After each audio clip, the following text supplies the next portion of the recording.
আল্লাহ বলছে, বান্দা দুনিয়ায় ডুবে থাকার শাস্তি আমি বুঝাবো। কাল্লা সাউফা তা'লামুন সুম্মা কাল্লা সাউফা তা'লামুন, কবরেও বুঝাবো, জাহান্নামেও বুঝাবো। কাল্লা লাউ তা'লামুনা ইলমাল ইয়াকিন লাতারাবুন্নাল জাহিম সুম্মা লাতারাবুন্নাহা আইনাল ইয়াকিন।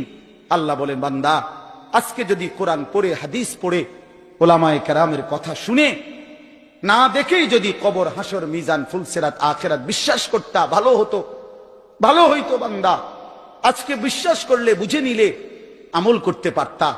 তো নয়তো লাতারাবুন্নাল জাহিম, একদিন সচক্ষে হাসরের ময়দানে জাহান্নাম দেখবা, সব বুঝবা।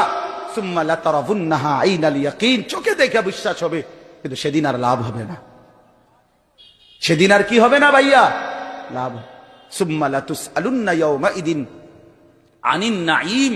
আল্লাহ বলেন, আমি কিন্তু সেদিন হাসরের ময়দানে নিয়ে বান্দা তোমার জীবনে যা কিছু নিয়ামত দিয়েছি, আসমান, জমিন, চন্দ্র, সূর্য, গ্রহ, নক্ষত্র, আলো, বাতাস, রোদ, বৃষ্টি, হাসি, কান্না, আনন্দ, বেদনা, স্ত্রী, সন্তান, ছেলে, মেয়ে, গাছ, ফুল, ফল, ফসল, তোমার চোখের পলক, হাতের নড়াচড়া, তোমার নিঃশ্বাস, এক ফোঁটা পানি, এক লোকমা খাবার।